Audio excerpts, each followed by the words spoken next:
جب غصہ آ جائے گدھا چیخے، وسوسہ میں مبتلا ہو جائے تو یہ دعا پڑھے، اعوذ باللہ من الشیطان الرجیم۔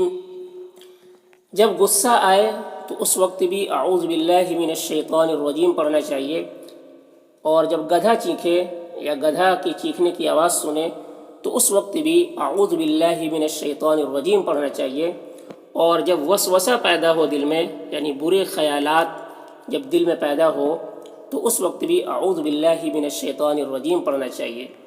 یہ تینوں وقت میں اعوذ باللہ من الشیطان الرجیم پڑھنا چاہیے، کیونکہ یہ تینوں عمل کا تعلق شیطان کی طرف سے ہے، شیطان سے ہے۔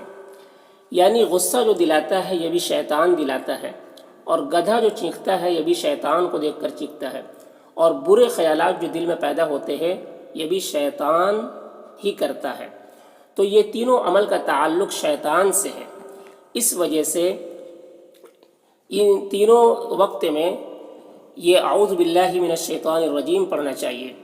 اس کا معنی ہے کہ میں مردود شیطان سے اللہ کی پناہ مانگتا ہوں یا اللہ کی پناہ میں آتا ہوں۔ یعنی ہم اللہ سے یہ کہتے ہیں کہ اے اللہ مجھے مردود شیطان سے بچا اور اپنی حفاظت میں لے لے، اپنی پناہ میں لے لے۔ تو اللہ کی پناہ میں آنے کی میں اللہ سے دعا کرتا ہوں، اور شیطان مردود سے حفاظت کی، شیطان مردود سے حفاظت فرما اور اللہ اپنی پناہ میں لے لے، اس کی دعا کی جاتی ہے۔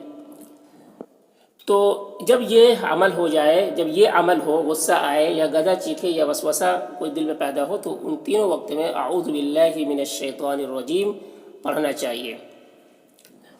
جب غصہ آ جائے گدھا چیخے، وسوسہ میں مبتلا ہو جائے تو یہ دعا پڑھے، اعوذ باللہ من الشیطان الرجیم۔